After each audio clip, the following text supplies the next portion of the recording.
Assalamualaikum warahmatullahi wabarakatuh. Selamat malam pemirsa, apa kabar Indonesia Malam? Kembali lagi hadir menemani Anda dan dalam perbincangan kami malam ini, kami akan menyoroti pembentukan dari Pansus Angket Pengawasan Haji dalam rapat DPR pada hari Selasa kemarin. Apa yang direncanakan dan juga apa yang mendasari dibentuknya Pansus ini? Apakah ada muatan politis? Nanti kita akan berbincang-bincang bersama narasumber dan juga saya Putri Viola. Dan saya Agita Mahlika, pemirsa. Selain itu juga kita akan menginformasikan mengenai kecelakaan beruntun yang terjadi di Tol Cipularang pada sore hari ini, pemirsa. Dan juga sejumlah informasi lainnya. Ya, apa kabar Indonesia Malam?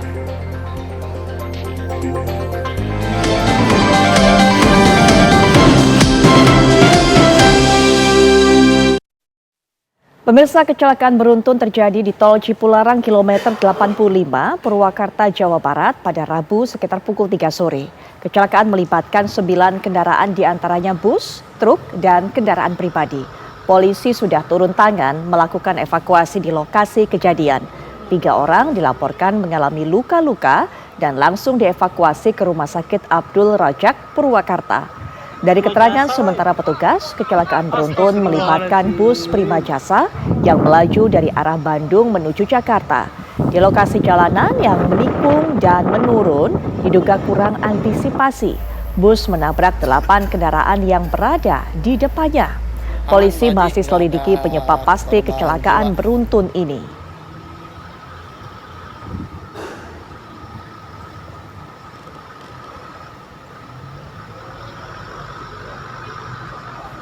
Dan pemirsa, kita kembali tayangkan. Ini adalah kecelakaan beruntun yang terjadi di Tol Cipularang pada Rabu sore tadi. Dan inilah dia kendaraan-kendaraan yang terlibat dalam kecelakaan beruntun ini, bus Prima Jasa, dan juga kita saksikan bersama upaya juga untuk mengevakuasi korban dilakukan.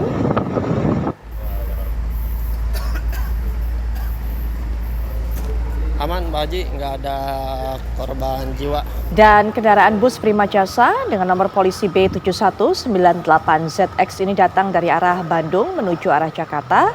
Kemudian juga kita lihat ini adalah suasana juga kondisi TKP yang juga merupakan jalan menikung dan menurun. Prima Jasa, astagfirullahaladzim.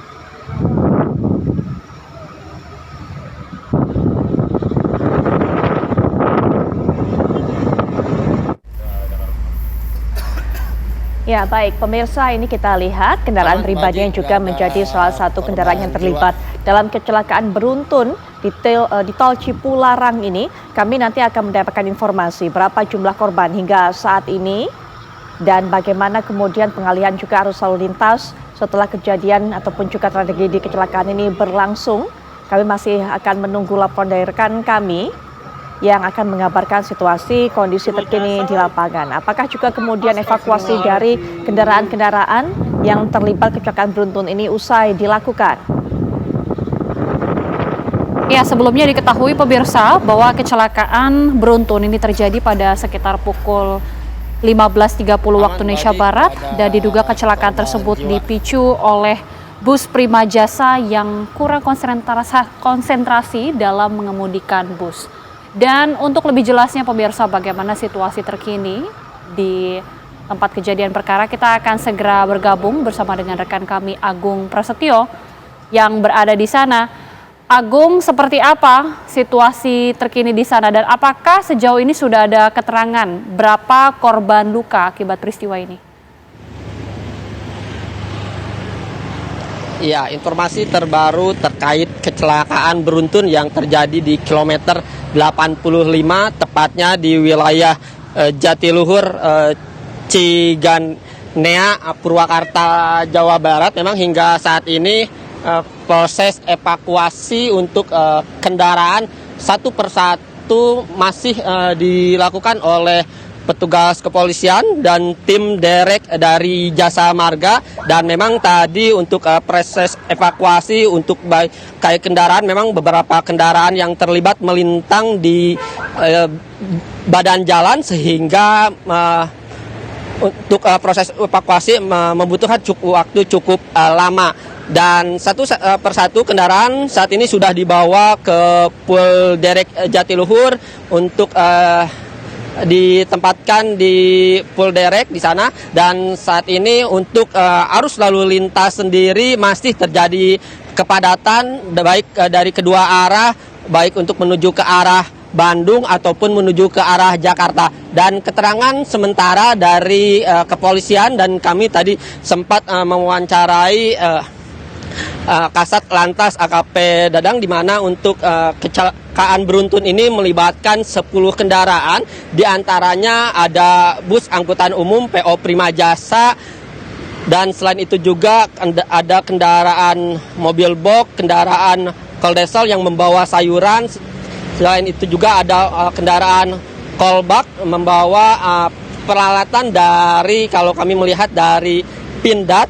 Dan selain itu juga ada beberapa kendaraan minibus. Dan untuk korban sendiri, untuk korban luka-luka, sementara dari keterangan polisi ada 5 korban luka-luka, yakni yang terdiri dari kru PO Prima Jasa sendiri. Selain itu juga dari beberapa pengemudi kendaraan lainnya yang terlibat dalam kecelakaan. Untuk korban yang mengalami luka-luka dibawa ke Rumah Sakit Abdul Razak Purwakarta untuk dilakukan penanganan lebih lanjut. Dan untuk kronologis kejadian terjadi kecelakaan yang terjadi di kilometer 85, informasi yang kami dapatkan dari sopir yang terlibat dalam kecelakaan tersebut, memang pada saat itu di jalan yang menurun, tepatnya di kilometer 85, selain jalan menurun dan berbelok, keadaan arus lalu lintas dari arah Bandung menuju ke arah Jakarta sedang padat, dan tiba-tiba dari arah belakang bus PO Prima Jasa ini menyelonong menabrak beberapa kendaraan yang ada di depannya yang sedang mengantri ataupun kejebak kepadatan yang terjadi di kilometer 85. Dan terjadilah kecelakaan yang memang dipicu, diduga menurut keterangan dari sopir ini, penyebab awalnya dari sopir, maksud kami dari bus PO Prima Jasa yang awal mula menabrak kendaraan yang ada di depannya. Gina Vita. Ya, Agung, sopir bus tadi, apakah Anda juga bisa mendapatkan informasi mengapa kemudian tidak bisa mengontrol kendaraannya? Selain memang kondisi dari jalanan yang menurun, menukik, kemudian juga kondisi yang begitu padat, tapi kemudian kenapa sopir busnya tidak bisa mengontrol bus yang dikendarainya? Iya, selain keterangan yang kami dapatkan dari pengendara yang terlibat dalam kecelakaan, dan kami juga tadi sempat mewawancara salah satu penumpang yang ada di dalam bus, di mana memang sebelum di kilometer 85 ini bus melaju dengan kecepatan cepat, sekitar sebelum di km 85 melaju di jalur cepat, dan memang tidak ada terlihat ada tanda-tanda mengerem, dan tiba-tiba ketika terjadi padat, bus tersebut langsung menabrak kendaraan-kendaraan yang ada di depannya. Dan penumpang tersebut memang menyebutkan diduga rem bus PO Prima Jasa ini mengalami bermasalah atau remblong. Apakah memang korban ini semuanya selamat, termasuk para penumpang bus, hanya menderita luka-luka, tidak ada korban jiwa dalam kecelakaan ini? Ya, betul. Untuk korban sendiri, tadi kami juga melihat untuk proses evakuasi memang cukup lama, karena beberapa kendaraan mengalami terjepit, dan maksud kami beberapa korban yang mengalami luka-luka terjepit oleh badan kendaraan, dan berhasil dievakuasi ke Rumah Sakit Abdul Razak. Dan untuk kelima korban yang mengalami luka-luka ini selamat, dan saat ini ditangani di Rumah Sakit Abdul Razak Purwakarta, dan tidak ada korban jiwa. Gina Vita. Ya, baik Agung Prasetyo, terima kasih untuk informasi Anda. Kami akan terus tunggu perkembangannya. Sekali lagi terima kasih, selamat melanjutkan tugas kembali. Baik, kita ke informasi berikutnya pemirsa. Usai bebas, mantan tersangka kasus pembunuhan Vina, Peggy Setiawan ini kembali beraktivitas. Ya, hari ini Peggy bersama keluarganya bertolak ke Jakarta untuk rangkaian safari media.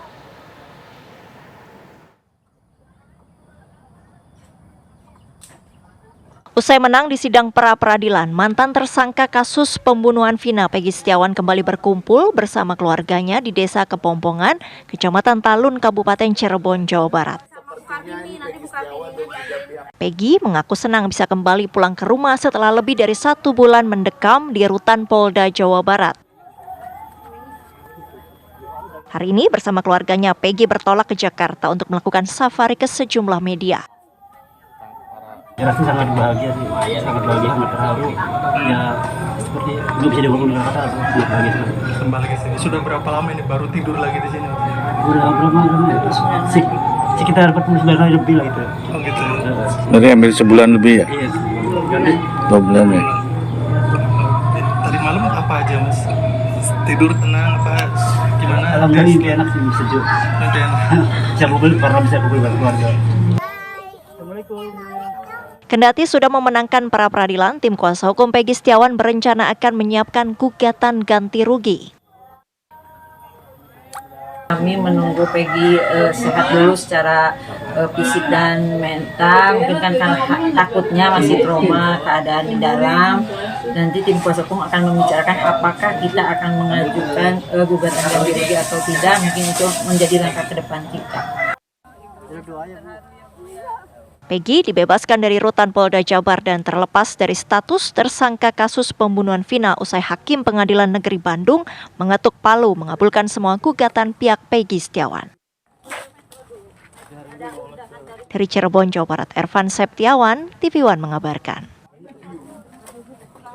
Pasca putusan pra-peradilan yang menyatakan Peggy Setiawan bebas, keluarga Vina meminta polisi menangkap pelaku sebenarnya dalam kasus yang terjadi pada 2016 silam. Keluarga Vina juga menuntut dibentuknya tim pencari fakta guna mengungkap kasus pembunuhan Vina dan Eki 8 tahun lalu. Langkah ke depan dari keluarga Vina sendiri sih tetap minta dibentuknya tim pencari fakta. Sama kita nanti pertanyakan itu semua ke pihak Polda. Artinya apa? Artinya kan ini kan Peggy Setiawan kan bebas, berarti kan tidak bersalah ya. Berarti kan kita tetap harus mencari 3 DPO lagi gitu kan. Berarti masih mempercayai adanya 3 DPO ya? Sejauh ini saya masih mempercayai 3 DPO karena kan itu sudah sudah inkrah gitu kan. Sudah inkrah keputusan dari pengadilan itu kan 3 yang disebutkan gitu. Sementara itu, pengacara kondang Hotman Paris menyebut bahwa Peggy Setiawan belum bebas dari pokok perkara kasus pembunuhan Vina Cirebon, melainkan hanya bebas dari perkara pra-peradilan terkait status tersangka yang bersangkutan. Ya, Hotman menyebut adanya kemungkinan Peggy akan kembali diperiksa penyidik terkait kasus pembunuhan Vina Cirebon dengan mengikuti hukum acara pidana yang benar. Nah, berikut kita akan dengarkan pernyataan Hotman Paris di media sosialnya. Pencerahan hukum kepada masyarakat, khususnya yang bukan ahli hukum. Banyak masyarakat bersorak-sorak, Peggy bebas. Peggy bebas. Memang benar Peggy bebas. Tapi bebasnya itu bebas perkara pra-peradilan. Artinya belum bebas dari pokok perkara. Perkara pra-peradilan itu hanya soal teknis prosedural hukum acara yang menurut majelis hakim Peggy belum diperiksa sebagai calon tersangka atau saksi, sudah langsung ditetapkan sebagai tersangka. Apa yang akan terjadi? Kemungkinan pertama, penyidik kembali memeriksa Peggy dengan mengikuti hukum acara pidana yang benar, yaitu memanggil sebagai saksi, kedua menetapkan sebagai tersangka, dan kemudian melimpahkan ke kejaksaan. Itu bisa dilaksanakan oleh penyidik dalam hitungan hari atau dalam hitungan minggu berikutnya. Ya, contoh, besok-besok penyidik bisa memanggil Peggy sebagai saksi dan siang harinya bisa langsung ditetapkan sebagai tersangka, bahkan bisa ditetapkan sebagai tahanan, ditahan. Itu menurut hukum acara. Jadi masyarakat harus mengerti dulu, ini bebas bukan bebas pokok perkara. Ada kemungkinan ya, bebas hanya sebentar. Habis itu penyidik mulai lagi dengan mengikuti prosedur yang benar. Kemungkinan kedua, bisa-bisa pimpinan Polri mengatakan, ya udah kasus ini nggak usah dilanjutin, bisa jadi ya. Jadi pengertian bebas Peggy itu harus dimaknai bebas pra peradilan yang bisa dibuka lagi dalam hitungan hari oleh penyidik, bahkan bisa ditahan dengan menerapkan hukum acara yang benar, memeriksa sebagai saksi, memanggil sebagai tersangka, kemudian ditahan. Itu bisa terjadi dalam hitungan hari ke depan. Saya bicara hukum acara yang kemungkinan terjadi, bukan menduakan agar terjadi, oke? Agar masyarakat ngerti. Hotman Paris. Pemirsa, kuasa hukum 6 terpidana kasus pembunuhan Vina dan Eki melaporkan saksi Aep dan Dede kepada Barreskrim Polri. Mereka menilai sosok Aep telah memberikan keterangan palsu atau bohong sehingga kliennya harus dijatuhi hukuman seumur hidup. Selain itu, kebebasan Peggy Setiawan menjadi jalan masuk bagi pihaknya untuk mengumpulkan bukti-bukti dan saksi sebagai novum dalam proses peninjauan kembali. Tim kuasa hukum dari 6 terpidana kasus pembunuhan Vina dan Eki tahun 2016 silam mendatangi Barreskrim Polri. Tim kuasa hukum juga didampingi oleh perwakilan keluarga dari 6 terpidana untuk melakukan pelaporan terkait dugaan kesaksian palsu oleh Aep dan Dede. Tim kuasa hukum beserta keluarga terpidana dan Dedi Mulyadi akan menyerahkan bukti-bukti yang bisa menjadi penguat laporan dalam kasus ini. Kami juga membawa bukti surat pernyataan dari para saksi maupun dari para terpidana itu sendiri masing-masing. Banyak sekali, bahkan saksi baru yang menguatkan apa yang disampaikan oleh Aep dan Dede itu adalah patut diduga tidak benar. Maka kita uji kan gitu kan, membawa ke bukti-bukti ini kita akan laporkan kepada teman-teman di Barreskrim. Sebelumnya, kasus hukum para terpidana kasus pembunuhan Vina dan Eki di Cirebon tahun 2016 silam, Ruli Panggabean mengatakan kebebasan Peggy Setiawan menjadi jalan masuk bagi pihaknya untuk mengumpulkan bukti-bukti dan saksi. Selanjutnya, bukti dan saksi akan digunakan untuk novum dalam proses peninjauan kembali. Kenapa? Karena akibat kesaksian Aep dan Dede ini, maka 5 terpidana ini ditangkap dan hari ini dia dihukum seumur hidup. Dan itu luar biasa. Seperti diketahui, Aep merupakan saksi kunci yang kabarnya melihat kejadian sesaat sebelum pembunuhan Vina dan Eki di Cirebon pada tahun 2016 silam. Sedangkan ke-7 terpidana yang tengah menjalani hukuman dalam kasus ini yaitu Eka Sandi, Hadi Saputra, Supriyanto, Rivaldi, Eko Jaya, dan Sudirman. Tim TV One mengabarkan. Kemenangan Peggy Setiawan di pra-peradilan menjadi angin segar bagi 7 terpidana kasus Vina untuk mengajukan peninjauan kembali pengadilan. Ya, informasi selengkapnya akan kami hadirkan usai jeda pemirsa, tetaplah bersama kami. Dewan Perwakilan Rakyat resmi membentuk panitia khusus atau pansus hak angket untuk menyelidiki berbagai persoalan selama pelaksanaan ibadah haji 2024. Ketua Tim Pengawas Haji DPR Mohaimin Iskandar menyebut banyak temuan yang memprihatinkan dan terulang setiap pelaksanaan ibadah haji. Salah satu yang disorot adalah penyalahgunaan hak visa haji reguler bagi jemaah di tahun 2024. Batal adalah penggunaan visa hak haji reguler tidak sepenuhnya diberikan kepada yang ngantri tahunan, tetapi diberikan kepada haji khusus dengan biaya yang mahal. Gus, goals dari panitia angket ini sebenarnya kemana sih Gus nanti goalsnya? Tujuan utamanya? Tujuannya agar tidak ada lagi penyelewengan dan penyalah kebijakan yang merugikan jemaah haji yang sudah mengantri puluhan tahun. Tapi kan ada pembelaan katanya itu terjadi tiap tahun. Justru tiap tahun itu harus dilakukan tindakan-tindakan khusus melalui panitia khusus ini supaya tidak terulang dan terulang lagi. Menteri Agama Yahud Khalil Qomas menegaskan masa operasional haji masih berlangsung sehingga belum bisa membeberkan hasil pelaksanaan ibadah haji tahun ini. Kan ini masa operasional haji masih berlangsung sampai tanggal 23 Juli. Jadi masih berlangsung nih haji. Jadi saya belum bisa ngomong soal evaluasinya. Operasionalisasi haji belum selesai. Jadi kita tunggu sampai selesai nanti tanggal 23 Juli baru bisa kami sampaikan ke publik. Sejauh ini Pak Mendak melihatnya seperti apa pelaksanaan haji ini? Kalau kamu tanya saya subjektif dong. Kalau saya sih lebih baik dari tahun lalu, dari tahun sebelumnya. Alhamdulillah semuanya lancar gitu ya. Kalau ada kekurangan sana sini ya pasti namanya kita ini manusia dan hidup di dunia kan. Pasti ada kekurangan sana sini dan itu yang perlu dilakukan perbaikan, dievaluasi bersama-sama.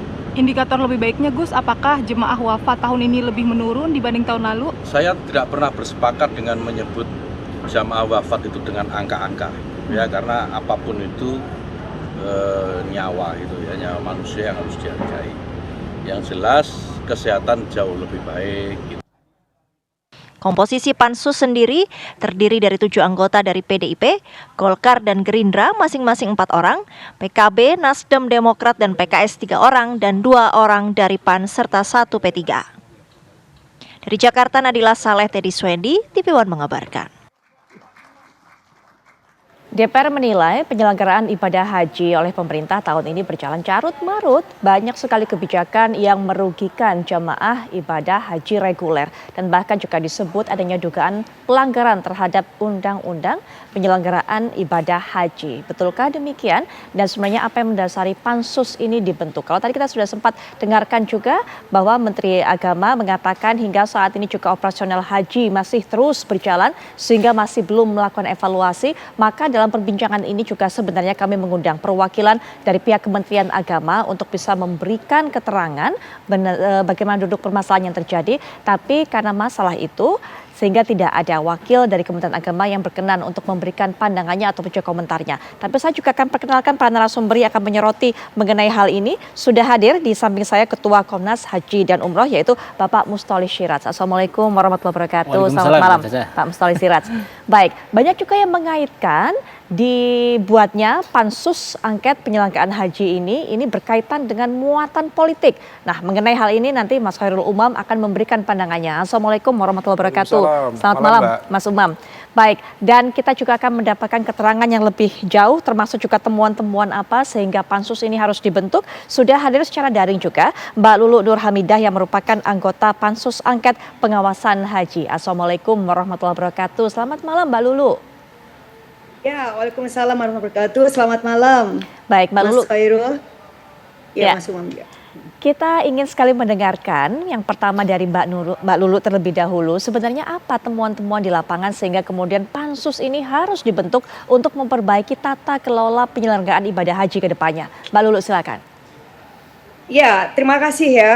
Assalamualaikum warahmatullahi wabarakatuh. Saya senang sekali bahwa isu haji ini menjadi atensi masyarakat luas karena mengingat jumlah antrian jamaah haji kita memang juga sangat besar sekali. Bahkan menurut catatan Kementerian Agama ada 5,3 juta yang sekarang itu daftar masa tunggu nih, antriannya masih banyak. Kemudian masa tunggunya juga sangat-sangat panjang karena hampir 40 tahun. Jadi kalau kita mau daftar, kita akan menunggu 40 tahun. Nah, mengingat situasi yang sangat sedemikian rupa peliknya ya karena animo dan minat untuk jamaah haji yang sangat besar, maka begitu kita menyelenggarakan haji 2024 dengan adanya tambahan kuota dari pemerintah Saudi Arabia sebanyak 20.000 itu, kita itu merasa sedikit lega gitu. Jadi karena apa ya? Karena ini akan bisa mengurangi setidaknya kesenjangan yang terjadi dari jamaah-jamaah kita, khususnya bisa menyelesaikan sebagian besar dari antrean haji reguler untuk lansia. Karena menurut keterangan dari pihak Kementerian Agama sendiri juga antrean jamaah lansia ini kan sangat besar, hampir lebih kurang masih tersisa 35.000 yang range usianya antara 80 hingga 90 tahun. Oke ya, jadi kebayang di sana. Nah, tugas DPR ini adalah tugas konstitusional dan itu sudah dilakukan setiap tahun pada musim haji. Kita melakukan pengawasan, memastikan bahwa baik itu persiapan, kemudian fasilitas, kemudian juga layanan dan semua ekosistem yang terkait dengan haji itu bisa dilaksanakan dengan sebaik-baiknya oleh pemerintah. Kita tidak menghendaki bahwa pemerintah memiliki hambatan dalam hal layanan. Maka kemudian tentu ada panja di DPR yang terkait dengan pembiayaan, kemudian kesepakatan itu juga diambil, dan seterusnya. Kemudian juga ada kunjungan ke misalnya Makkah atau Madinah untuk memastikan apakah kesiapan dari pemerintah khususnya ketika masa puncak musim haji itu bisa dilakukan dengan baik dan tanpa ada kendala, khususnya yang di Amusna ya, jadi yang di Arafah, kemudian Musdalifah dan di Mina, karena di situ adalah titik krusial bagi jamaah haji kita, entah itu situasinya yang biasanya memang sangat super crowded, tetapi juga sekaligus biasanya, mohon maaf, ketika ada masalah apakah itu kondisi sakit, meninggal dunia dan lain-lain, itu juga di titik-titik yang krusial itu. Nah, tugas pengawasan kita ini all in ya Mbak ya. Jadi kita tidak hanya case by case satu persatu. Semuanya masuk di dalam ranah pengawasan kita. Mulai dari manajemen kuota itu otomatis. Kemudian yang kedua yang terkait dengan konsumsi atau catering. Karena kita nggak mau terulang seperti tahun lalu sampai ada sekian ratus jamaah yang kena diare ya. Kemudian mencret dan lain-lain yang itu akhirnya membuat ibadah mereka terganggu dan sebagainya, memang sangat-sangat serius mengalami sakit. Kemudian kita juga memastikan di Amusna khususnya penginapan atau pemondokan jamaah haji ini dalam keadaan yang terbaik. Kenapa? Karena kita sedang dalam kondisi cuaca yang sangat ekstrim. Jadi sangat ekstrim itu panas antara 52 hingga 53 derajat Celcius, dan itu sudah jauh-jauh hari diingatkan juga oleh pemerintah Saudi agar semua negara punya mitigasi yang terkait dengan cuaca yang sangat ekstrim itu. Nah, ketika kita memiliki tambahan kuota sekitar 20.000 itu, maka kita juga berharap ada kesiapan dari pemerintah yang terkait dengan penyediaan fasilitas ini, baik cateringnya, kemudian juga pemondokannya ya, yang ini inline lah dengan adanya tambahan kuota itu. Nah, namun demikian ternyata temuan kita bukan hanya sekedar hal-hal yang sifatnya teknis, juga kemudian kita mendapatin hal-hal yang non teknis seperti informasi yang kita dapatkan on the ground dari sana. Kita ketemu dengan beberapa pihak, bahkan penyelenggara jamaah haji dan umroh gitu, yang secara sukarela memberikan informasi, indikasi yang kita bilang ada indikasi mohon maaf misalnya korupsi ya dalam teman kita yang terkait dengan pengalihan kuota itu. Kenapa kok kemudian ada situasi begitu? Karena seharusnya berdasarkan undang-undang memang ketika ada tambahan kuota, maka yang bisa diperkenankan untuk dialihkan ke haji plus atau haji khusus itu hanya 8%. Jadi kalau ada 20.000, 8%-nya itu berarti lebih kurang 1.600 yang itu bisa diberikan untuk haji plus, dan itu menjadi kewenangan Menteri Agama. Nah, selebihnya itu untuk digunakan memenuhi dan mengurangi kesenjangan antrean haji reguler. Ini adalah amanat undang-undang dan juga kesepakatan panja di Komisi 8, dan ini juga udah ditandatanganin oleh Menteri Agama sebagai Amirul Hajj ya. Jadi sekali lagi kita tegaskan bahwa yang terkait dengan kuota tambahan 20.000 itu pada dasarnya DPR sudah mengetahui bersama-sama dengan pemerintah sebelum musim haji tiba. Bukan in between ya, seperti mungkin anggapan sementara orang kalau menteri punya diskresi ketika musim haji berlangsung. Enggak, karena apa? Di bulan Oktober dan November itu sama-sama udah dibahas di panja di Komisi 8 DPR, dan kemudian udah ada tanda tangan bersama kesepakatan di mana pemerintah diberikan kewenangan untuk mengalokasikan 8% dari kuota tambahan 20.000 itu. Jadi hanya maksimal 1.600 untuk haji khusus atau haji plus. Nah, tapi kemudian kita mendapatkan laporan ternyata ketentuan yang diatur oleh undang-undang ini diabaikan oleh pemerintah. Apa? Karena 50% dari kuota tambahan itu dialihkan untuk haji plus. Jadi bukan lagi 8% tetapi 50%. Justru 50%. Tidak berhenti hanya sampai di situ, kita mendapatkan informasi ternyata ada indikasi-indikasi yang memang kurang sedap, yang ini harus kemudian didalamin lebih lanjut oleh teman-teman di hak angket haji ini. Baik, Mbak Lulu, mungkin kita bahas per poin. nanti yang indikasi-indikasi lainnya kita akan bahas berikutnya. Tapi sampai di masalah kuota haji tadi yang sudah kesepakatan 8%, tapi ternyata dimanfaatkan diberikan 50% kepada mereka yang akan melakukan ibadah haji khusus. Kita sampai poin situ terlebih dahulu Mbak Lulu. Kita akan minta pandangan dari Pak Mustoli. Bagaimana kemudian yang seharusnya 8% sudah ada undang-undangnya, tapi kemudian dialihkannya ada sebesar sampai 50% dari 20.000 kuota tambahan 10.000 Pak Mustoli yang dialihkan. Iya, saya berbeda pandangan dengan Mbak Lulu tadi ya, yang disampaikan begitu ya. Saya bolak-balik mencoba memahami apa yang disampaikan oleh teman-teman tim WAS yang berujung pada pansus. Misalnya kita lihat Undang-Undang Nomor 8 Tahun 2019. Kuota haji itu ada di bab haji reguler dan haji khusus. Di haji reguler diatur di pasal 8 dan pasal 9 Undang-Undang Nomor 8 Tahun 2019 tentang penyelenggaraan ibadah haji dan umroh. Di sana disebutkan bahwa ada aturan, memang rumusan daripada pembagian kuota itu ada dua part. Yang pertama itu adalah untuk kuota pokok yang 221.000 itu memang berlaku rumusan 92% 8%. Oke. 92% itu untuk haji reguler, 8% itu untuk haji khusus. Nah, tetapi ini apabila dilakukan berlaku untuk haji kuota haji yang 221.000. Betul. Tetapi andai kata kemudian ada tambahan seperti halnya tambahan tahun ini adalah 20.000, ya. maka kemudian kuota tambahan ini tidak berlaku rumus yang tadi, Mbak. Bebas. Artinya menjadi kewenangan menteri. Bisa dilihat di pasal 8 dan 9 Undang-Undang 8. Nah, baru kemudian lompat di pasal 64 memang untuk aturan haji khusus kuotanya memang 8%. Nah, ini kan ada kontradiksi sebetulnya, norma peraturan perundang-undangan. Tapi saya mau lompat ke belakang. Kalau seandainya kemudian Kementerian Agama melanggar undang-undang, saya kira tidak juga. Tahun 2022 kita itu mendapatkan tambahan kuota 10.000. Ya kan, dari pemerintah Arab Saudi. Tetapi ini tidak digunakan. Tidak digunakan dengan alasan karena pemberiannya mendesak dan kemudian bertaruh dengan keselamatan jamaah karena waktu itu Covid, gitu ya. Masih ada Covid ya.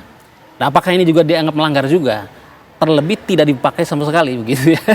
Nah, oleh karena itu saya kira saya lebih melihat sebetulnya pada risalah rapat tanggal 27 November rapat kerja di DPR.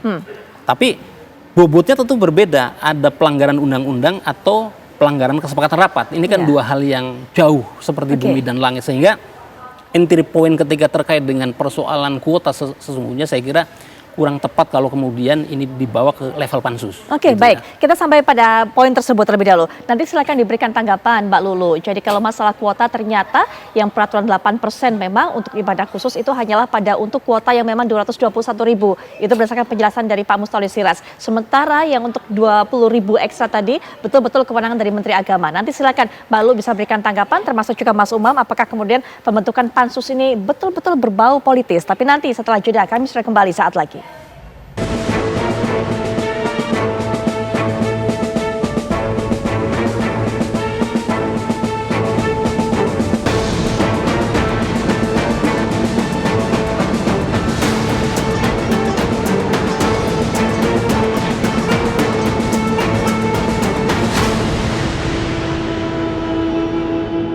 Kita kembali lanjutkan perbincangan. Mbak Lulu silakan diberikan tanggapan tadi apa yang disampaikan oleh Pak Mustoli Siras sebelum jeda bahwa masalah kuota ini sebenarnya tidak perlu dibawa ke pansus dan kewenangan hak dari untuk menggunakan kepada siapa jatah ekstra 20.000 tadi ini merupakan kewenangan mutlak sepenuhnya dari Menteri Agama. Silakan Mbak Lulu. Ya, terima kasih tanggapannya Mas ya. Kalau soal itu memang kita bisa berdebat ya, dan DPR tentu sangat terbuka dan silahkan juga masyarakat yang lain membuat penilaian. Akan tetapi bahwa kita tentu bekerja itu berdasarkan satu landasan. Yang pertama tentu landasan konstitusional dan yang kedua adalah kita cek undang-undang. Karena memang yang terkait dengan hak angket ini adalah untuk memeriksa apakah memang ada sebuah undang-undang yang kemudian dilanggar atau kebijakan yang kemudian juga diambil dan kemudian memiliki dampak yang sangat luas bagi masyarakat. Nah, ini dua hal ini memang kita kemudian ketemu ya. Jadi yang pertama ada tentang undang-undang haji tentu saja, dan yang kedua ada satu kebijakan yaitu yang terkait dengan pengalihan kuota yang ini membawa dampak yang sangat serius. Karena apa ya? Karena harus kita maklum ya, ini adalah perjuangan diplomasi yang sangat tidak sederhana. Mengupayakan tambahan kuota ini adalah kerja panjang bagi pemerintah loh. Setiap tahun, dan itu memang tidak mudah. Nah, ketika ada satu momentum Presiden Jokowi ketemu dengan Pangeran MBS ya, dan kemudian di bulan Oktober itu diberikan tambahan kuota itu adalah sepengetahuan dengan DPR. Artinya itu bukan sesuatu yang terjadi pada saat musim haji itu sedang berlangsung, yang kemudian tidak ada lagi momentum untuk melakukan konsultasi atau apapun dengan DPR, dan belum lagi kemudian diputuskan semacam keputusan kepres yang terkait dengan pembiayaan penyelenggaraan haji. Jadi itu jauh sebelum itu. Nah, kita mau flashback sejenak. Keputusan rapat panja di DPR bersama dengan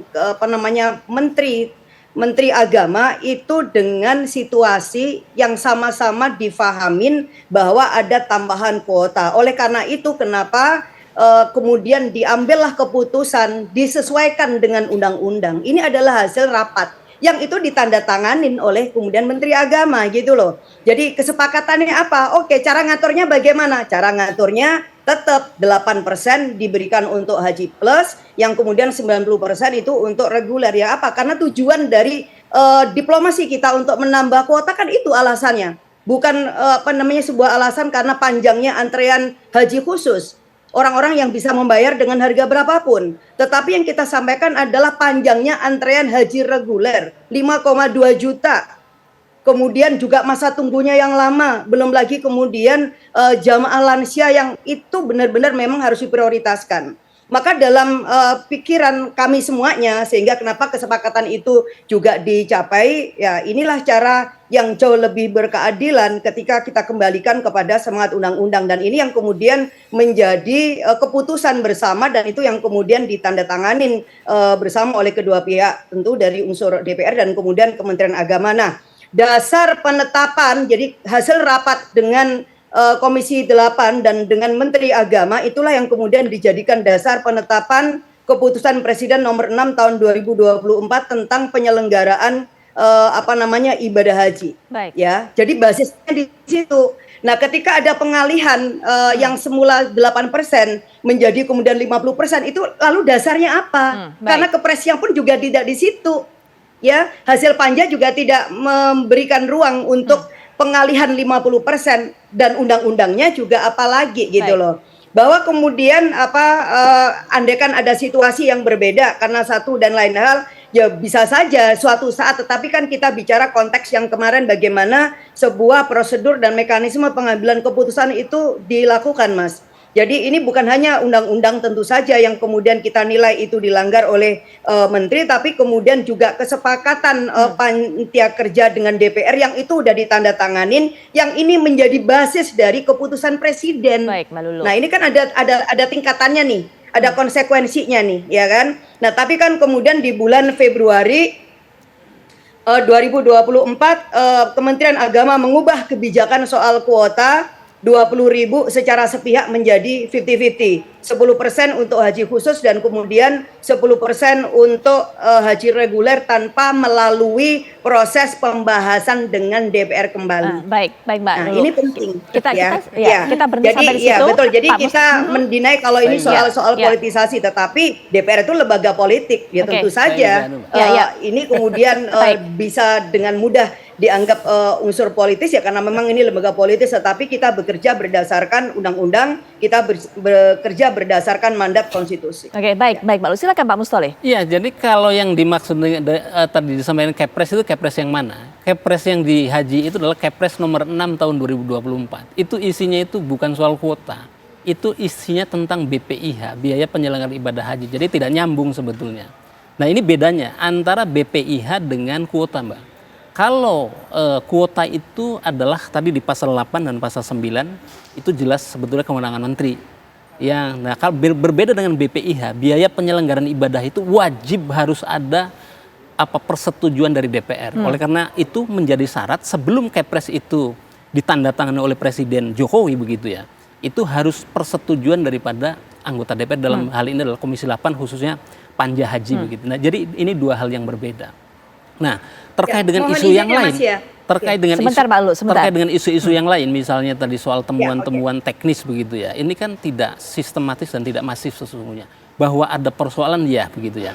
Nah, tetapi kalau kita lihat misalnya di Undang-Undang Nomor 8 Tahun 2019 itu ada 16 item hak daripada jamaah haji, baik reguler maupun khusus begitu. Ini khususnya reguler. Nah, di sana itu misalnya jamaah haji berhak mendapatkan catering, jamaah haji berhak mendapatkan dokumen visa, dokumen paspor, kesehatan dan lain-lain. Itu ada 16 item, Mbak. Baik. Nah, pertanyaannya adalah apakah dari 16 item itu ada yang hilang? Kan begitu. Nah, ternyata kan tidak ada, bahwa kemudian ada temuan tim was, misalnya bus solawat terlambat, ada over kapasitas tenda, ada tapi semuanya terpenuhi, begitu itu ya? artinya secara normatif kan terpenuhi. Oke, Maka baik. saya bilang sehingga dengan alasan-alasan seperti ini langkah tim was kemudian membentuk tim was yang menurut saya tidak relevan dan belum saatnya. Kecuali ketika terjadi masif kejadian tragedi Armuzna tahun 2020 itu wajib dipansus kalau itu. Nah, makanya saya mau katakan begini, yang seharusnya dipansus tidak dipansus, tapi yang seharusnya tidak dipansus malah bikin pansus. Oke, nanti sebelum tahan dulu Mbak Lulu, sebelum nanti bisa berikan tanggapan Mas Umam terlebih dahulu. Apakah kemudian melihat pembentukan pansus ada muatan politis? Karena tadi kalau Pak Mustoli lihat yang seharusnya dibentuk pansus malah nggak dibikin, tapi yang kemudian seharusnya nggak dibikin malah dibentuk pansusnya. Iya, saya masih menikmati perdebatannya itu. Karena memang dalam politik itu penuh dengan keajaiban. Jadi yang kecil dibesar-besarkan, yang besar dikecil-kecilkan gitu. Tapi memang bagaimanapun juga ini ada dua hal terpisah, Mbak ya. Pertama, kalau misalnya kemudian perdebatannya ini menjadi perdebatan yang sifatnya tafsir kebijakan. Dan tafsir kebijakan itu nanti kalaupun misal kemudian dianggap ada kesalahan, maka pada level let's say semacam maladministrasi. Tetapi kalau misal kemudian ada poin kedua yang tadi digunakan oleh Mbak Lulu yang tidak di-elaborate secara lebih detail.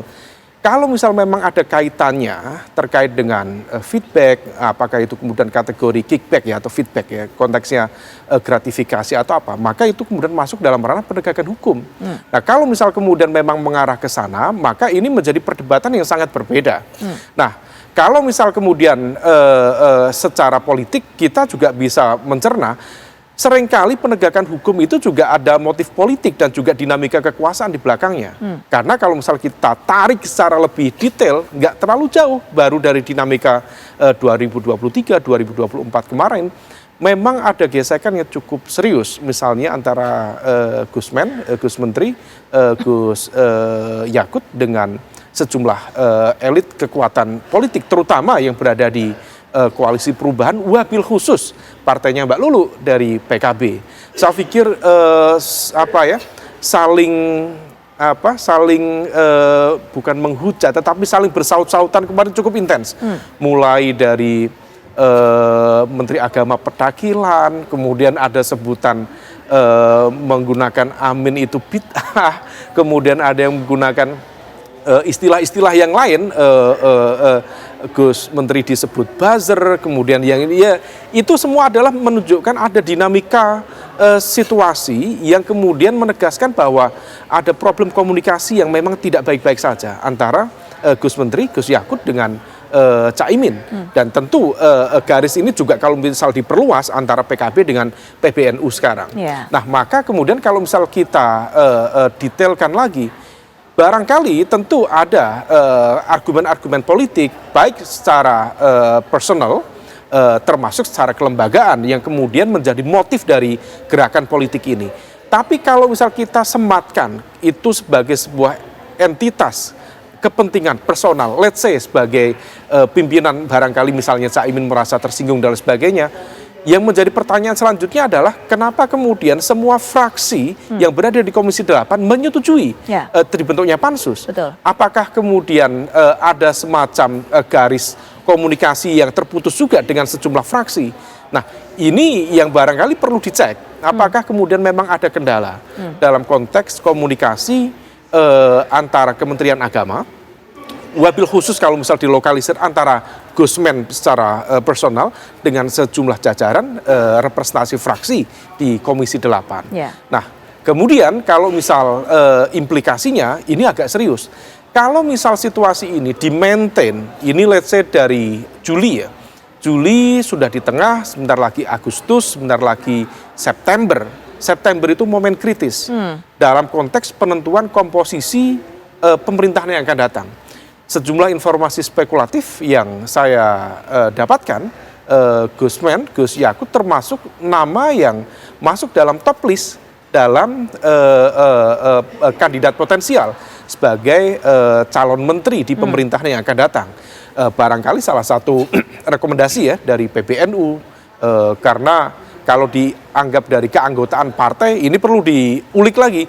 Apakah posisi Gus Menteri di PKB itu masih di-acknowledge oleh teman-teman di kepengurusan PKB yang sekarang? Atau jangan-jangan keanggotaannya dalam tanda kutip direvisi? Saya tidak tahu. Ya, mungkin Mbak Lulu nanti bisa menjawab. Nah, kalau momen ini terus di-maintain, pansus ini terus dimainkan sampai let's say bulan September saja, maka ini berpotensi besar terhadap upaya menggagalkan nama Gus Menteri untuk masuk dalam pemerintahan baru di bawah kepemimpinan Prabowo Gibran. Nah, ini yang motif-motif politik, dinamika kepentingan yang berkelindan. Di satu sisi ada perdebatan administratif terkait dengan tafsir kebijakan. Di sisi yang lain ada aspek legal formal terkait dengan penegakan hukum dan anti korupsi.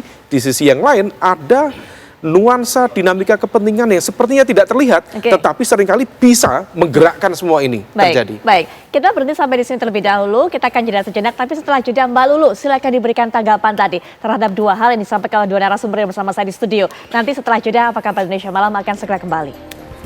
Baik pemirsa, kita lihat ini adalah saat tim UAS kemudian meninjau bagaimana fasilitas diberikan kepada para jamaah haji reguler. Ini yang juga sempat dikeluhkan bahwa untuk tidur tidak diberikan tempat yang cukup baik dan cukup memadai bagi para jamaah, sehingga kemudian harus tidur di luar tenda dan juga berhimpitan, dan juga bahkan ada yang mengatakan bergantian, ada yang di dalam kemudian di luar. Kita lihat juga bukan hanya masalah pemondokan ataupun juga masalah tempat tinggal, tapi juga masalah toilet ini juga menjadi kendala bagi para jamaah haji pada saat melaksanakan ibadah haji reguler. Nah, ini kemudian kita lihat bagaimana Gus Muhaimin Iskandar meninjau pada saat itu pelaksanaan ibadah haji. Langsung saja Mbak Lulu mungkin juga bisa langsung diberikan tanggapan terhadap apa yang disampaikan oleh dua narasumber kami di studio tadi sebelum jeda. Pak Mustoleh mengatakan bahwa penggunaan ekstra kuota murni kewenangan dari Menteri Agama tanpa perlu meminta persetujuan DPR, sehingga kemudian membentuk pansus dirasa dibesar-besarkan. Kemudian juga tadi Mas Umar mengatakan apakah membuat isu ini terus-menerus merupakan salah satu cara untuk bisa menjegal langkah Gus Yakut untuk bisa masuk ke kabinet berikutnya. Silakan Mbak Lulu. Ya, terima kasih. Ya, nggak bisa lah kalau kemudian asumsinya menteri memiliki kewenangan sepenuhnya untuk mengatur soal kuota ini. Ya, namanya pembiayaan juga butuh persetujuan. Nah, saya mau sampaikan bahwa pembiayaan yang kemudian melahirkan Kepres nomor 6 tahun 2024 itu berdasarkan asumsi jumlah haji sesuai dengan Undang-Undang nomor 8. Begitu, Pak. Jadi bukan dengan asumsi yang 10.000-nya dialihkan untuk haji plus. Ya, jadi ini penting untuk kemudian diketahui oleh kita bersama. Kepres itu keluarlah kemudian yang terkait dengan pembiayaan haji, tetapi berdasarkan hasil putusan rapat kerja antara Menteri Agama dengan Komisi 8 DPR RI. Dengan jumlah jamaah haji sesuai dengan undang-undang. Jadi bukan di tengah jalan ada 10.000 untuk haji dan Kepres ini kemudian ditarik mundur sana, enggak. Jadi Kepres kan udah duluan, baru kemudian Pak Menterinya mengambil kebijakan secara sepihak. Nah, saya kira ini tetap penting untuk kemudian dipertanggungjawabkan karena kita ini punya amanat ya yang harus kita jaga bersama-sama. Dan yang kedua tentu karena ini menyangkut rasa keadilan. Bayangin kita ini udah nggak karu-karuan terkait dengan mengelola jumlah jamaah kita yang antreannya begitu panjang. Apalagi sekali lagi tema haji kita ini itu juga ramah lansia. Ketika kita punya tambahan kuota itu, benar-benar kita ini punya niat baik agar ini bisa mengurangi kesenjangan khususnya bagi jamaah haji lansia. Tetapi kenapa kemudian ini tidak dipakai?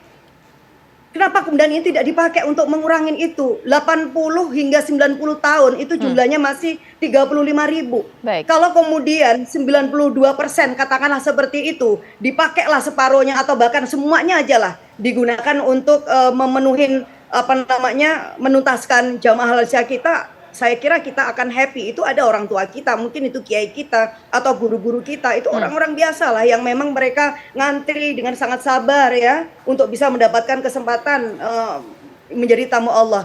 Tetapi kemudian ini ada sepihak di perjalanan di bulan Februari tiba-tiba dialihkan. Nah, saya kira momentum pansus adalah momentum di mana memang semua harus dibuka seterang-terangnya. Dan nuwun sewu ya, kalau saya bicara tentang konteks politik, betul ya Mas ya, ini adalah sebuah usulan yang paling mulus yang pernah terjadi di DPR. Ini adalah sebuah proses yang paling cepat diambil keputusan. Itu artinya apa? Bahwa semua fraksi itu memiliki pandangan yang sama, tidak ada yang berbeda. Pertama, ada indikasi jelas pelanggaran undang-undang. Yang kedua, kemudian menyalahi kesepakatan pada saat rapat kerja yang itu ada tanda tangannya Pak Menteri. Yang berikutnya itu juga menyalahin atau bertentangan dengan Kepres nomor 6 tahun 2024 yang terkait dengan pembiayaan haji yang asumsinya adalah sejumlah jamaah haji yang tidak bertentangan dengan undang-undang. Nah, yang berikutnya tentu bukan hanya tentang manajemen atau tentang pengelolaan kuota, Pak. Jadi jangan keliru. Hak angket ini tidak hanya pada satu kasus. Jadi the whole ekosistem yang terkait dengan penyelenggaraan haji 2024 tentu ini yang akan menjadi materi dan substansi hak angket. Termasuk tadi sudah disampaikan ya, ada video-video tentang yang kaitannya dengan toilet, kemudian juga manajemen di Amusna yang memang luar biasa kreditnya. Soal kredit itu memang dari tahun ke tahun, tetapi ada situasi yang extraordinary. Ada kondisi cuaca yang melampaui batas 52 hingga 53 derajat Celcius. Dan itu udah diingatkan oleh pemerintah Arab Saudi, ya kan? Dan itu sama-sama kita juga ingatkan. Nah, ketika ada tambahan kuota 20.000, katakanlah seperti itu, logikanya maka kemudian mitigasi itu juga udah dilakukan sama pemerintah. Ketika kita rapat bareng dengan pihak pemerintah Kementerian Agama di Saudi Arabia ya, di Arab, itu saya juga sempat tanyakan mitigasinya gimana nih pada saat di Amusna nanti, di Arafah dan Musdalifah dan di Mina. Udah kita hitung belum kekreditan situasinya, lansianya, kemudian toiletnya bagaimana, kemudian equipment penolongan pertama seperti apa dan seterusnya. Tapi ternyata itu yang kemudian masih terjadi ya situasinya. Jadi banyak jamaah yang ternyata tidur di lorong. Bu, itu panas sekali loh Mbak. Itu panas sekali. Iya, itu orang bisa kena heat stroke. Terlepas bahwa kemudian saya sepakat soal berapa jumlah yang meninggal. Satu aja orang meninggal harus kita anggap itu banyak. Jangan kemudian 400 atau 500 itu lebih sedikit daripada yang dahulu ya. Tetapi yang namanya tugas negara itu memastikan pelayanan harus number one, tidak ada pelayanan nomor 2, no excuse. Tahan sampai di Kenapa? situ, Karena anggaran itu kita sediakan. Berapa yang dibutuhkan oleh negara atau pemerintah yang diajukan oleh kita itu setujuin gitu loh. Baik Mbak Lulu, Dan kita itu tahan ada. sampai di situ Mbak Lulu. Ya, kita berikan kesempatan Pak Mustoli juga untuk bisa memberikan tanggapan karena memang waktunya juga sangat terbatas. Silakan mungkin juga singkat Pak Mustoli. Saya kira ada yang perlu diluruskan pemahaman tadi ya, bahwa justru di Kementerian Agama era sekarang ini justru melaksanakan Undang-Undang 8 2019 Mbak, terkait dengan pengutamaan atau mendahulukan lansia. Makanya tahun 2023, 2024 itu temanya masih haji ramah lansia. Tahun 2023 itu 65.000 lansia. Tahun sekarang kurang lebih 45.000 begitu. Dulu tidak pernah ada yang seperti ini. Yang kedua, kalau kemudian menggunakan tolok ukur yang menggunakan objektif kita ya, misalnya di luar urusan-urusan pansus, Badan Pusat Statistik di 2 tahun belakangan ini memberikan kepuasan jamaah yang nilainya tinggi sampai dengan 96. Nah, kita akan tunggu nih, apakah temuan pansus inline dengan apa yang dilakukan oleh temuan-temuan yang disampaikan oleh tim WAS gitu ya. Nah, berikutnya mengenai perlu juga diluruskan soal kuota. Kuota itu aturannya itu yang mengatur itu adalah pemerintah negara tujuan, dalam hal ini adalah Arab Saudi. Arab Saudi merujuk pada pertemuan negara Oki tahun 79 di mana 1:1000. Satu orang yang berangkat haji itu mewakili 1000 penduduk muslim di satu negara. Nah, ini tidak bisa dirubah hanya kemudian karena ada lobbynya Pak Jokowi kita mendapatkan tambahan dulu 10.000, kemudian sekarang itu 20.000. Nah, hal-hal seperti ini yang kemudian perlu kita lihat secara komprehensif. Dan satu yang perlu saya tanyakan juga kepada pihak tim WAS begitu ya. Sangat keliru kalau kemudian pengawasan penyelenggaraan ibadah haji itu hanya dilakukan di Armusna. Itu salah besar karena proses penyelenggaraan ibadah haji itu kan dari perencanaan, penganggaran sampai dengan eksekusi. Ar-Muznah itu hanya puncaknya saja. Ya, baik. Satu yang berikutnya adalah keterbatasan Timwas. Saya tidak menemukan misalnya Timwas yang berujung pada pansus ini kemudian punya basis data yang kuat terkait dengan berapa jamaah yang overkapasitas di tenda. Berapa jamaah yang kemudian atau jamaah mana di maktab nomor berapa, kloter mana kemudian mereka ini tidak mendapatkan pelayan. Satu lagi yang kemudian saya sebetulnya tadi menunggu topik satu ini yang kemudian saya tunggu dari Mbak Lulu. Kenapa kemudian Timwas atau Pansus tidak pernah berteriak atau mengadvokasi Kementerian Agama ketika ada delay 48 jam yang dilakukan oleh Garuda. Ada misalnya insiden di Solo terlambat, Makassar terlambat, dan terakhir yang kemarin salah satu korbannya itu adalah timnas kita gitu ya, dari Kuala Namu. Betul. Sampai delay 48 jam. Nah ini kenapa kemudian ini tidak diangkat begitu ya? Tapi kemudian fokusnya lagi-lagi kuota yang itu sebetulnya bukan pelanggaran hukum tapi memang barangkali tidak menjalankan kesepakatan di level komisi begitu. Iya, baik Pak Mustoli. Singkat saja mungkin penutup dari Mas Umam. Ya, kalau memang ini kemudian sudah berhasil dibentuk pansus, namanya juga pansus, alat kelengkapan di DPR, maka ini ranahnya adalah ranah politik. Maka kalau misalnya kemudian sudah ranah politik, maka benturannya bukan benturan dalam konteks perdebatan kebijakan murni, tetapi akan ada elemen kekuatan kepentingan yang kemudian akan berkontestasi di sana. Nah, mana yang kemudian akan menjadi sasaran tembak per hari ini tampaknya dari sekian banyak kekuatan yang ada di Komisi 8 tampaknya sedang betul membidik Gus Menteri, Gus Yakut. Maka kita masih menunggu dinamikanya. Apakah kemudian targetnya adalah menggagalkan Gus Yakut dalam konteks menjadi bagian dari calon menteri di pemerintahan yang baru akan datang nanti, ataukah justru akan berlanjut secara lebih serius ketika kemudian ada dugaan misalnya terkait dengan konteks penegakan hukum dan juga anti korupsi. Nah, ini yang kemudian dua hal yang tampaknya akan dimainkan. Dan kalau misalnya sudah masuk di ranah pansus, kita ingat terkait dengan konteks pemilu saja, semua kekuatan, terutama yang ada di kekuatan politik sendiri, mencoba mempertahankan supaya ini tidak masuk di ranah DPR, tetapi hanya berhenti pada level konteks waktu itu di Mahkamah Konstitusi misalnya.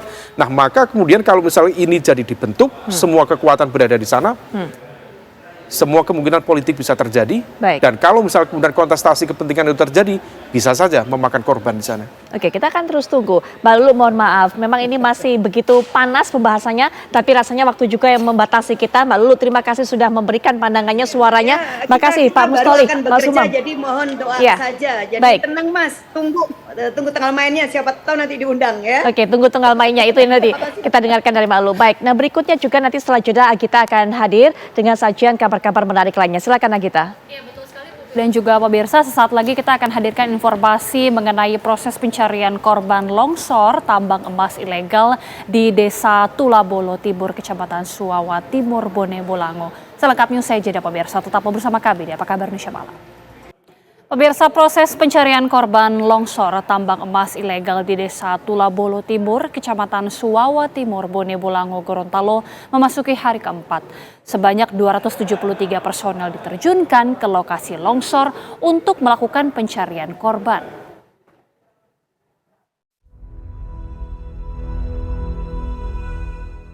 Proses pencarian korban longsor tambang emas ilegal di Desa Tulabolo Timur, Kecamatan Suwawa Timur, Kabupaten Bone Bolango, Gorontalo memasuki hari keempat.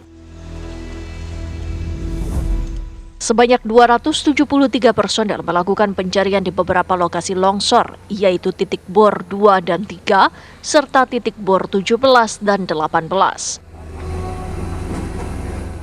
Tim gabungan melakukan pencarian secara manual, namun sejak sore kemarin ada satu alat berat yang dikerahkan untuk membantu proses pencarian korban. Sementara proses evakuasi menggunakan helikopter masih akan terus dilakukan dengan mempertimbangkan faktor cuaca. Saat ini kondisi cuaca hujan dan sulitnya medan yang harus dilalui menjadi kendala dalam pencarian korban. Untuk hari ini rencana masih menggunakan helikopter, tapi kita lihat cuaca karena cuaca hari ini hujan, kemungkinan kita melihat situasi dulu. Kalau pencarian secara manual masih memungkinkan, walaupun hujan, artinya kita menyesuaikan dengan cuaca yang ada di atas. Personil yang ada di atas sampai saat ini itu ada 273 personil. Data sementara yang tercatat di Posko SAR Gorontalo hingga Selasa malam, sebanyak 23 orang ditemukan meninggal dunia, 81 orang selamat, dan 31 orang masih dalam proses pencarian. Dari Gorontalo, Kadek Sugiyarta, TV One mengabarkan.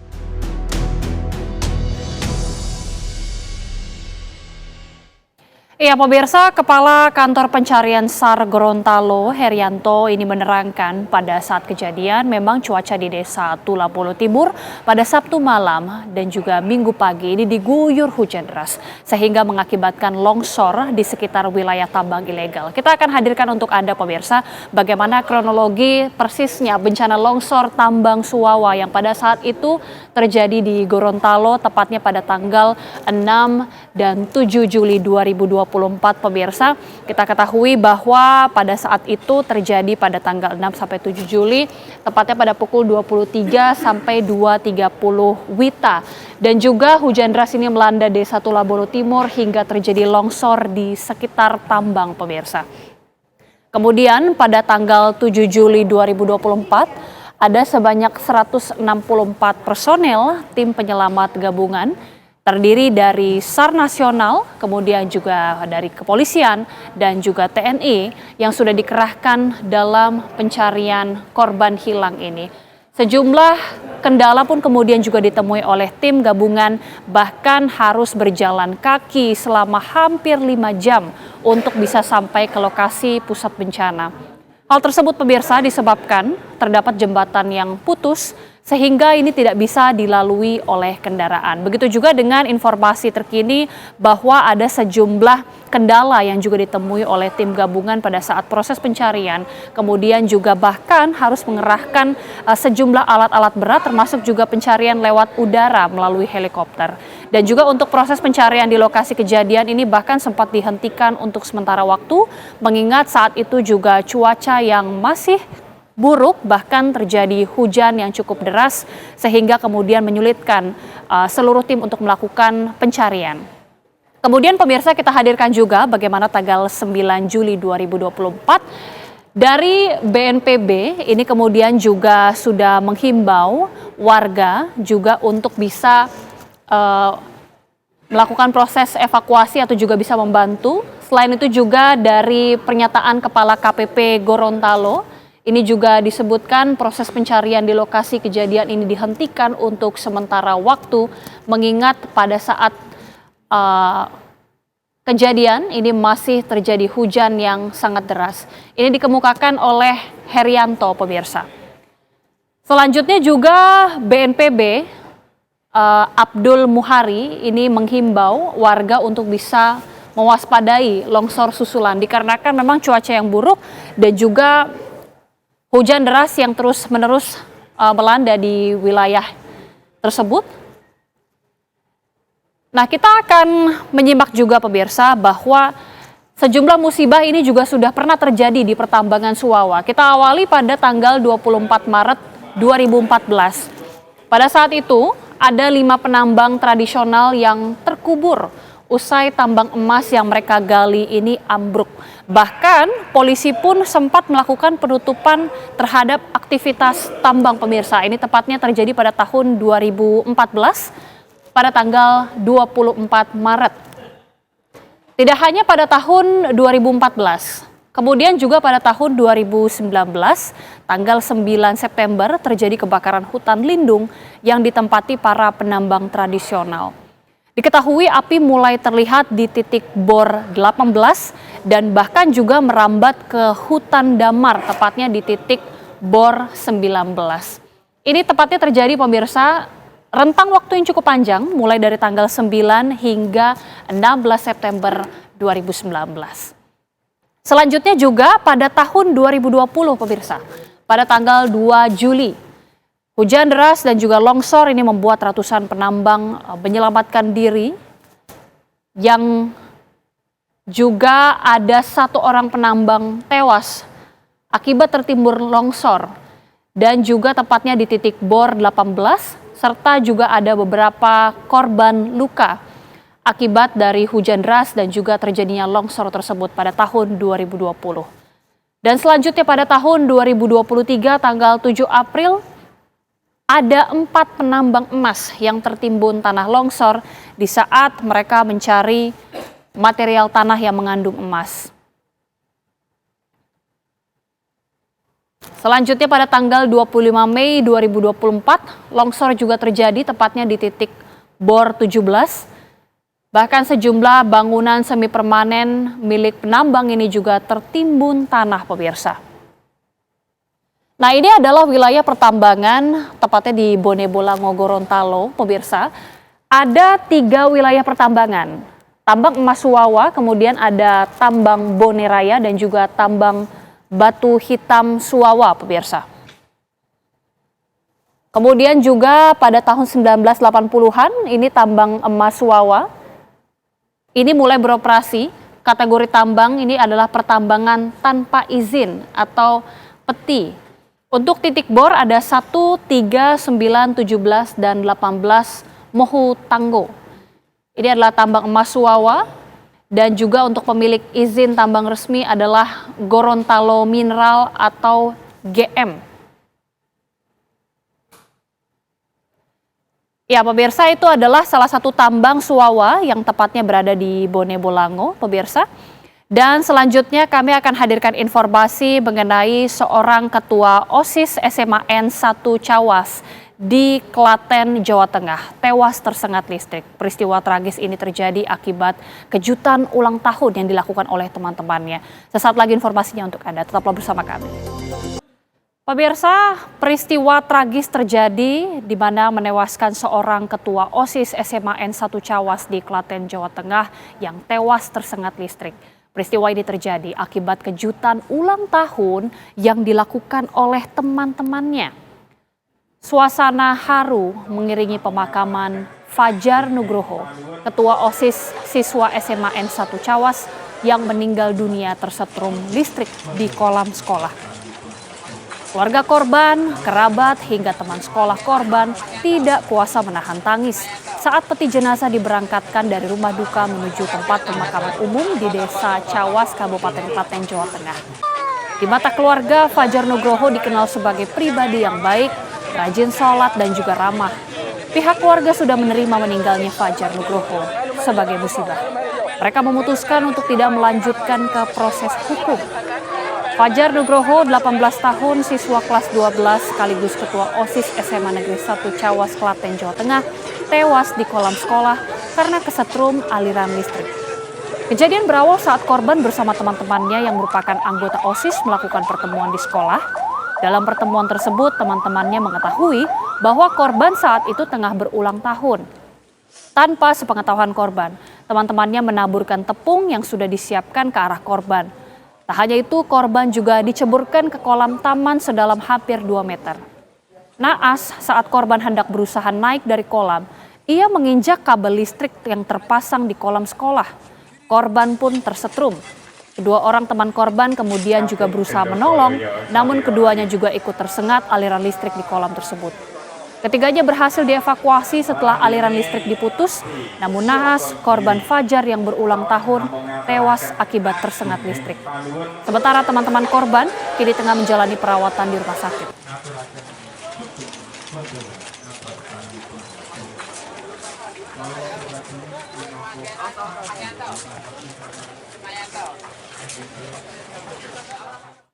Kita akan langsung berbincang untuk mengetahui bagaimana perkembangan kasus ini bersama dengan AKP Umar Mustafa. Pak Umar, selamat malam. Selamat malam, Mbak Gita. Pak Umar, informasinya keluarga korban ini tidak meneruskan proses hukum. Dari pihak kepolisian bagaimana untuk proses sejauh ini? Iya, benar. Meskipun dari pihak korban tidak meminta untuk dilanjutkan proses hukum maupun otopsi, dan juga memang juga sudah dibuatkan surat pernyataan mengetahui kepala desa. Namun dari kepolisian kami melakukan klarifikasi atau penyelidikan mendasari laporan informasi yang ada, dan jika memang tidak ada atau dugaan mengakibatkan matinya korban ataupun di situ tidak ada pidana, mungkin kita akan penghentian penyelidikan. Demikian. Baik, Pak, menarik kejadian atau kilas balik kejadian sebelumnya, Pak. Itu korban sempat menginjak kabel listrik, kemudian akhirnya tersetrum. Apakah memang ada kabel listrik yang berada di sekitaran kolam atau seperti apa sebenarnya? Benar, kalau kita lihat di TKP, di situ ada mesin pompa air, ada 2. Dan dari kejadian yang ada, untuk sementara kami dapatkan informasi dari keterangan saksi-saksi yang sudah kami lakukan klarifikasi, memang pada saat korban tidak mau naik dari kolam, itu sempat diduga menginjak pompa listrik. Baik, selanjutnya, ya. Selanjutnya dari keseluruhan teman-teman korban, ini tepatnya ada berapa orang yang kemudian ada yang mendorong korban untuk ke kolam, dan bahkan juga ada yang sempat disebutkan melempari tepung begitu, Pak? Iya, pada saat kejadian tanggal 8 itu memang pada sekitar jam 9 dikumpulkan, itu kurang lebih karena sebetulnya total sekitar 30-an, yang hadir mungkin sekitar 20-an, dan di situ kami belum bisa mendapatkan keterangan secara utuh dari siswa yang ada, baru beberapa sebagian, dan di sisi lain juga siswa ini masih trauma dan juga ada rasa takut untuk dimintai keterangan. Ini menjadikan kendala juga bagi kami, namun kami berusaha untuk besok kita rencana melakukan pemeriksaan terhadap saksi-saksi atau teman daripada korban, yang juga di situ bersama unit PPA dari Polres Klaten untuk melakukan pemeriksaan itu didampingi orang tua masing-masing yang sudah kita rencanakan. Demikian, Mbak. Ya, ada 2 orang teman korban ini juga ikut tersetrum listrik dan bahkan juga saat ini tengah ditangani begitu, Pak. Apakah 2 orang teman ini juga salah satu yang waktu itu mendorong korban ke kolam? Benar, ini salah satu yang memang punya rencana untuk, karena teman dekatnya, sehingga mengajak teman yang lain untuk dimasukkan ke kolam. Korban dimasukkan ke kolam, dan teman dekatnya ini sendiri, inisial AD ini saat ini masih di rumah sakit dengan kondisi yang masih diinfus, adapun untuk oksigen sudah dilepas. Demikian, Mbak. Baik. Sejauh ini kan keluarga artinya sudah memutuskan untuk tidak memproses hukum, Pak. Tapi apakah dari pihak kepolisian ini kemudian melakukan ada pertemuan semacam dengan keluarga dari teman-teman korban yang kemudian juga mendorong korban bersama dengan keluarga korban sendiri? Apakah diselenggarakan pertemuan tersebut, Pak? Ini belum kita adakan pertemuan. Kami akan meminta keterangan terlebih dahulu untuk membulatkan suatu peristiwanya, karena memang belum utuh gitu. Dengan adanya nanti sudah bulat pemeriksaannya, sehingga mungkin kita bisa mengerucut, dan dari kami Polres dan Polsek tentunya akan melakukan gelar perkara untuk menentukan langkah selanjutnya. Dan kalau memang itu tidak ada dugaan kelalaian ataupun dan itu merupakan peristiwa kecelakaan, kita mungkin akan melakukan penghentian penyelidikan. Baik, terima kasih AKP Umar Mustafa, Kapolsek Cawa sudah bergabung bersama kami di Apa Kabar Indonesia Malam. Selamat malam, Pak. Terima kasih. Selamat malam, Mbak Gita. Pemirsa, informasi selanjutnya, kasus pembakaran rumah wartawan di Kabupaten Karo, Sumatera Utara mulai menunjukkan titik terang. Setelah menetapkan 2 tersangka, polisi merilis rekaman CCTV kedua tersangka melakukan aksi pembakaran rumah yang menewaskan Sempurna Pasaribu beserta sejumlah anggota keluarganya.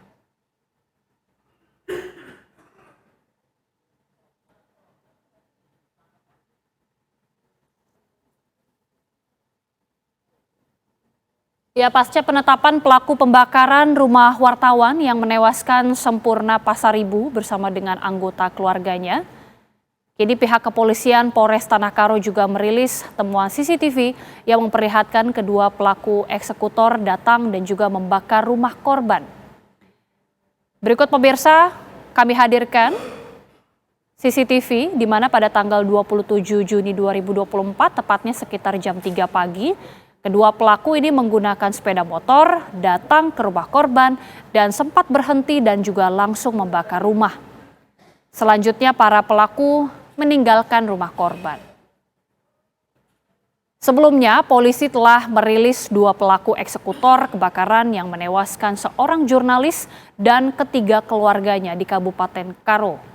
Polisi masih mendalami motif dan juga dugaan tersangka lain dalam kasus ini.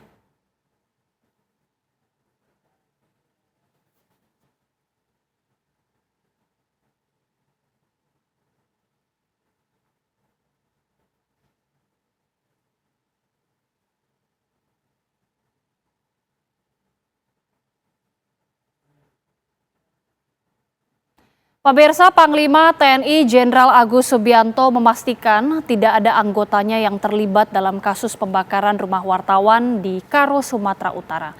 Ia mengatakan bahwa kasus ini sudah ditangani Polri. Dari Polri sudah mengatasi yang rumah wartawan dibakar itu sudah diatasi oleh Polri. Tapi ada keterlibatan dari anggota TNI, prajurit atau nggak ada. Nggak ada. Nggak ada. Oke, makasih. Informasi selanjutnya, pemirsa, seorang remaja 19 tahun di Banjarnegara, Jawa Tengah nekat mengaku menjadi korban begal dan sepeda motornya raib dibawa pembegal. Pelaku bingung setelah menggelapkan uang perusahaan tempatnya bekerja habis untuk judi online. Sultan Albar, 19 tahun yang pura-pura terkapar di pinggir jalan, mengaku menjadi korban pembegalan. Dalam aksi bohongnya, Sultan menjadi korban begal oleh sejumlah orang dan kehilangan satu unit sepeda motor yang dibawanya. Remaja ini mengaku telah dibegal saat melintas di jalan sepi di Desa Kalisemi, Banjarnegara, Jawa Tengah pada Senin malam lalu. Peristiwa pembegalan yang sempat viral di media sosial ini kemudian diselidiki oleh polisi. Aksi pura-pura dibegal ini hanya akal-akalan saja. Setelah polisi melakukan penyidikan, ternyata remaja tersebut nekat berbohong setelah menggelapkan uang dari perusahaan sebesar 5 juta rupiah yang telah habis untuk bermain judi online. Kala bermain judi online, remaja ini kebingungan dan nekat mengaku menjadi korban pembegalan. Akibat ulahnya, remaja lajang tersebut harus mendekam di sel tahanan Mapores Banjarnegara, Jawa Tengah. Ceritakan kepada Pak Polisi yang di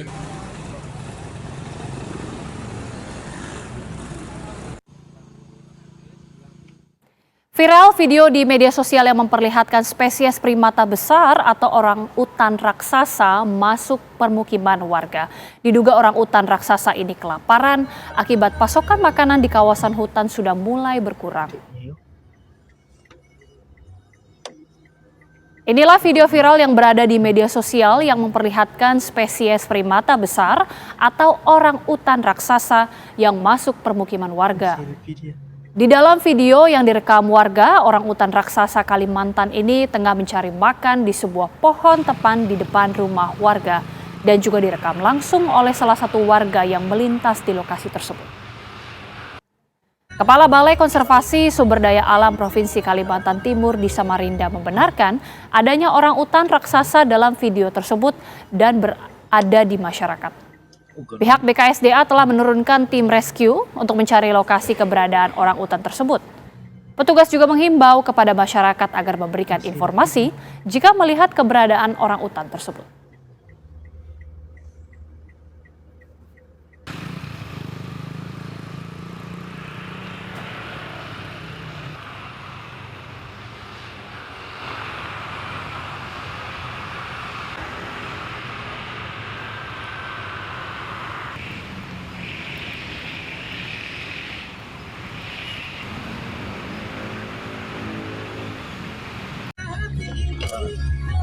Dan pemirsa, informasi tadi juga sekaligus menutup perjumpaan kami di Apa Kabar Indonesia Malam. Betul sekali Gita Malika. Dan juga setelah jeda Anda bisa menyaksikan Indonesia Business Forum. Akhir kata saya Putri Viola. Dan saya Gita Mahlika mengucapkan terima kasih atas kebersamaan Anda. Selamat malam. Sampai jumpa.